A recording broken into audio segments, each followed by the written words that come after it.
The bitter wind blew hard as Thorvald, a thick-bearded, burly Viking, made his way across the treacherous, icy terrain of Jotunheim, the land of the frost giants. He and his party had followed an ancient legend that spoke of a mythical sword. Lost for centuries, that was said to have been forged by the gods themselves to control ice dragons. The search for such an artifact was more than just a quest for adventure. It was a quest for power, and Thorvald craved that power with all his being. The party traversed snow-capped mountains and valleys filled with shadowy caves. They camped beneath the cloudy sky where the moon never shone fully. The men were weary, but Thorvald was determined to find what the gods had promised. For days they searched, and it was then in a secluded cave that Thorvald finally felt something different. The air had grown colder, and the rock around it glowed with a faint, almost unearthly light, as if some ancient power still lived there. With the roar of the storm that surrounded them, Thorvald advanced alone. The cave was deep and shrouded in darkness, and the sounds of the storm outside could barely be heard.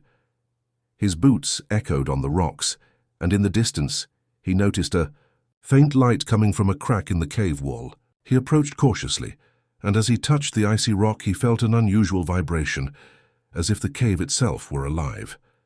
That was when he saw the sword. Buried deep in the stone, the blade stood out for its beauty and strange shine. The blade was not made of ordinary iron. It was a deep blue color like eternal ice. Around it an icy aura emanates, almost as if the sword itself were made of winter itself. Thorvald, without hesitation, pulled the blade from the rock, feeling the chill rise up his arms as the sword fit perfectly in his hands. As he took it in his hand, something changed. The cave seemed to have grown colder, and the air heavier. Thorvald heard a distant whisper, an inaudible but menacing voice. He stared at the blade, feeling a strange energy coursing through his body. The power of the sword seemed to call to him, offering him something he could never have imagined, an immense strength that could control mythical creatures, command ice dragons, control the icy winds of the earth itself. Thorvald was mesmerized by the sword. He did not know what the voice he heard represented, but he could sense that it was something far greater than any Viking who had ever set foot in Jotunheim. Deep within him, something awakened. The blade pulsed, and he felt as if something was waiting for him to be unleashed. As he stepped out of the cave, Thorvald felt a rush of power unlike anything he had ever felt before.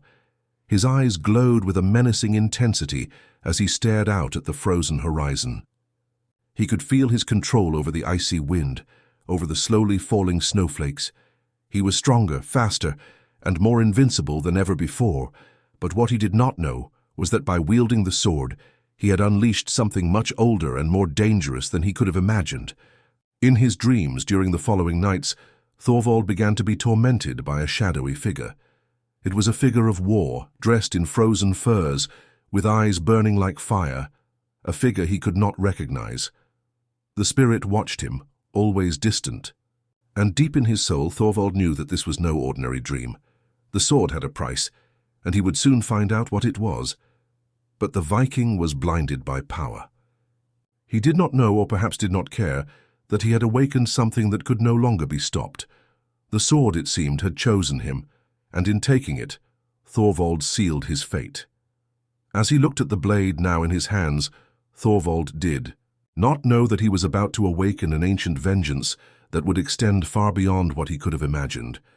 In the days that followed finding the sword, Thorvald began to feel the change in his being. He became stronger, braver, and more unbeatable in his battles against the invaders who threatened his lands. Each blow of his sword seemed to cut through, the wind with unearthly precision, and the icy blade cut with a devastating force, as if it were part of the winter itself. His fellow soldiers began to notice the difference in him, something darker in his eyes, an iron determination that made them fear a man they had once considered only a bold leader. But as the power of the sword grew within Thorvald, he also felt a strange presence growing stronger in his mind. At first it was a vague sensation, like a shadow in the distance, but soon the sensation became a voice. At night, when he closed his eyes to rest, he would hear unintelligible whispers, a cold murmur that seemed to come from the depths of his soul. The voice began to call out to him. "I am the guardian of the ice dragons, and now you, foolish mortal, are my servant. With the sword you wield, I am free to take what is rightfully mine." Hrafnir's voice sounded like the roar of a piercing wind, and Thorvald felt the pressure in his chest, as if he could not breathe. Thorvald fell to his knees, overcome by the sight of the monstrous figure before him. He could feel the power of the sword coursing through his veins, but now he knew that it had been more than just an artifact of war. The ice sword was the key to something much older, something that had been sealed away for a reason. Hrafnir raised his hand, and Thorvald saw the sky tear apart. In the distance, a huge shadow appeared, an ice dragon covered in translucent scales that gleamed in the cold glow of the moon. Its eyes were like sharp gemstones, and its wings cut through the wind like razor-sharp blades. The dragon approached, its growl rumbling like thunder. "The power of the ice dragons is now at your disposal, Thorvald," Hrafnir said with a deep, menacing laugh. "But this power comes at a cost. The land will be covered in eternal winter, and all you know will be reduced to nothing. I will come to exact my vengeance on your ancestors, and you will be my herald." Thorvald felt the weight of responsibility bearing down on him. This was no longer a simple matter of battle. He had unleashed something that could not be controlled. He who had believed that the sword would make him invincible now found himself bound by the vengeful spirit of a war god. The dream or the vision ended suddenly, and Thorvald awoke, sweating and panting, yet he was no longer alone. During the night, as he tried to fall back asleep, he felt an invisible weight on his chest, as if someone were watching his every move. He knew that Hrafnir was there, lurking, waiting for the right moment to assert his dominance. Over the next few days, the winter seemed to deepen, and icy creatures began to appear, attacking the surrounding villages. Ice dragons appeared in the sky, as if under Thorvald's command, but he could not control the monsters. They were merely an extension of Hrafnir's vengeance, and with each attack, the power of the sword grew within him, like a poison taking hold of his mind. Thorvald knew that from that moment on his life was intertwined with the curse. He could no longer deny what he had done. The ice sword had control over him. The entity Hrafnir was awakening, and he had no choice but to follow the path of destruction he had unleashed. He was now at the center of something much greater than himself, a storm that threatened to engulf everything he held dear. Snow fell relentlessly, covering the mountains and valleys, a thick layer of ice that seemed to swallow everything in its path. Thorvald, now with the cursed sword in his hands, felt the weight of what he had awakened. The growing power of the ice blade was taking over his soul, and he began to lose track of what was real and what was just an illusion created by Hrafnir. The vengeful spirit of Hrafnir, the lord of the ice dragons, seemed to be inside his head, whispering dark words to him, urging him to unleash even more power and destroy the villages that dared to resist the eternal winter. The Viking had distanced himself from his clan, lost in thoughts of revenge, but with every step he took, Hrafnir's presence grew stronger, more oppressive. Each night in his dreams, the spirit took shape, threatening him with visions of destruction. One night he had a horrible nightmare. He saw his own war buddies, now transformed into ice monsters, attacking the villagers, and he watched helplessly as the sword in his hand glowed with deadly cold. But Thorvald knew he could not turn back. There was something inside him now, a force that drove him forward, an uncontrollable will to satisfy Hrafnir's wrath. The spirit had a plan. It wanted Thorvald, as its herald, to lead a legion of ice, dragons against the humans, wiping out all civilization and creating an empire of eternal ice. Then, on a freezing moonlit night, Thorvald found himself facing a remote village. Its inhabitants, fearing what was to come, had abandoned their homes. But he knew that Hrafnir's vengeance could not wait. The ice dragons he had called were in the sky, an army of floating shadows with eyes of burning fire and mouths capable of spitting destruction. As Thorvald entered the village, he was greeted by absolute silence, broken only by the sound of the icy wind howling through the deserted streets. He raised his ice sword, and as he did so he felt as if something inside him had shattered. The power of the sword intensified, and a blast of cold energy radiated from it. Thorvald looked at the shaman but felt no compassion. He was too far gone. Hrafnir's spirit had already taken over his mind. and he knew there was no turning back. "I am the chosen one to command the dragons. I am Hrafnir's herald, and no one can stop me." The woman made a pleading gesture. "Thorvald, if you continue down this path, you will lose your soul. You will be but a shadow of your former self, a ghost that walks among the dead. Hrafnir will swallow you whole. The ice sword was never meant to be controlled by man. It controls man, and you will be destroyed by it, as will your land." The shaman's words began to echo in his mind, and for a moment Thorvald hesitated. He looked at the ice dragons that now surrounded the village, their sharp claws and razor-like teeth, ready to devour everything in their path. He felt Hrafnir's presence stronger than ever, whispering to him to destroy everything and everyone. But something inside Thorvald rebelled. It was the last vestige of his humanity, fighting not to be consumed by the vengeful spirit. But before he could act, the figure of the shaman disappeared into the mist, and he heard Hrafnir's voice in his mind, louder and more furious than ever. "You dare defy me, Thorvald. You, who should be my servant, dare to question my power." With a burst of fury, the dragon closest to Thorvald roared, attacking the sky with its slashing claws and its freezing breath. He knew there was no more time. Hrafnir was in control, and there was no more room for doubt. The Viking raised the ice sword, now completely consumed by the spirit's will, and with a shout commanded the dragons to attack.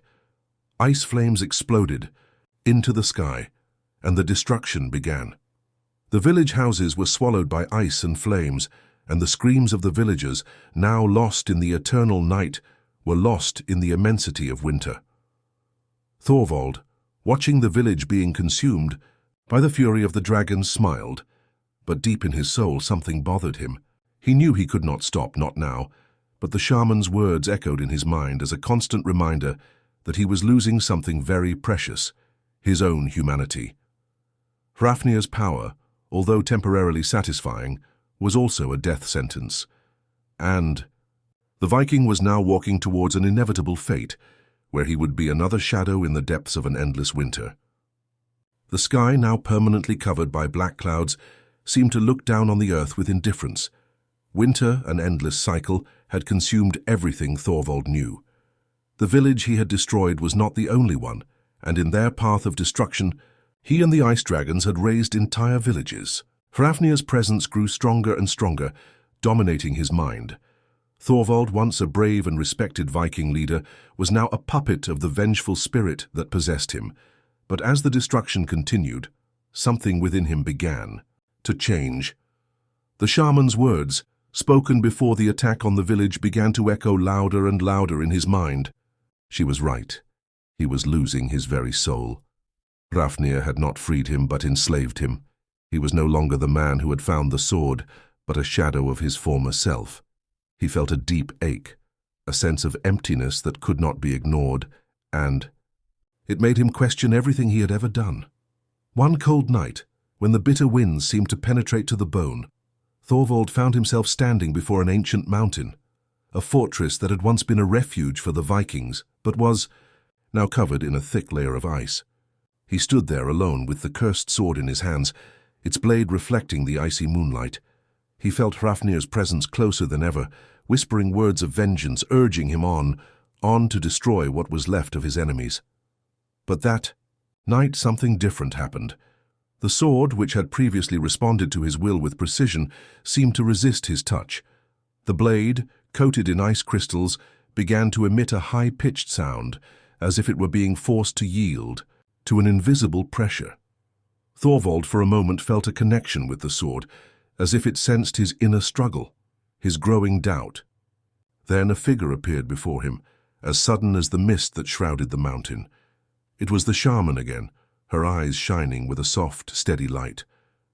"You are losing your soul, Thorvald," she said, her voice calm but full of authority. "But it is not too late. You have the power to break the curse, to put an end to what you have unleashed."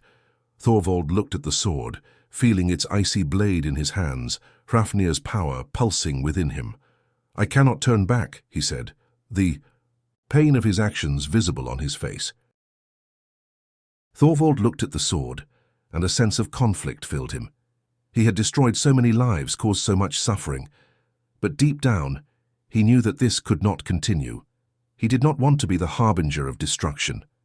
He wanted to be free to reclaim the man he had been before he had found the cursed blade. He closed his eyes, breathing deeply. Deep down he knew that the battle would not be against Hrafnir alone, but against himself, against the darkness he had embraced. The sword in his hand felt as heavy as fate itself. But with a cry of pain and determination, he raised the blade above his head and, with all the strength he had left, drove it into the icy rock before him. The sword trembled violently as if it were alive, but then something began to change. The ice around Thorvald began to crack, fissures spreading across the earth. The icy wind that had once roared with fury now seemed to calm. Hrafnir's once oppressive presence began to dissipate, like a mist that melts away at the first ray of sunlight. But Hrafnir would not give in so easily. The spirit of the ancient Viking god appeared before him, wreathed in a storm of ice and fury, with flaming eyes and a voice that rumbled like thunder. "Do you dare defy me, Thorvald?" Hrafnir's voice was filled with rage, and the very ground shook beneath his feet. Thorvald, without hesitation, raised his free hand, gesturing firmly. "Yes, I dare. I break the hold you hold over me. I am not your slave. Winter is over." The battle between them was a clash of raw power. Hrafnir tried to envelop Thorvald in a deadly storm of ice, but the Viking's strength of will, fueled by pain and regret, made him resist. He was fighting not only for his own life, but for the humanity he had nearly destroyed.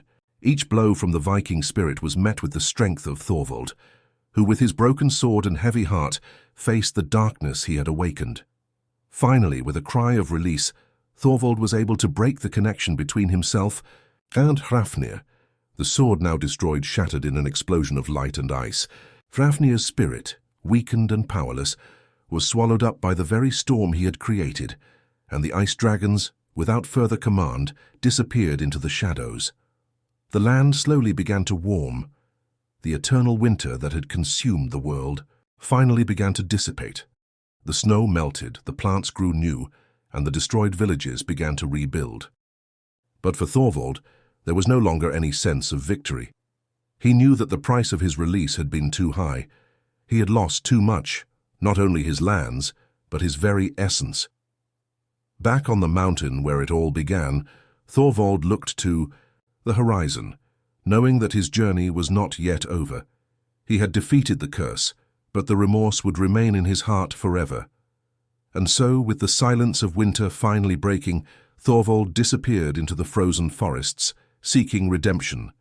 For the sins he had committed, winter had passed, but for Thorvald the true winter was just beginning, that of the soul,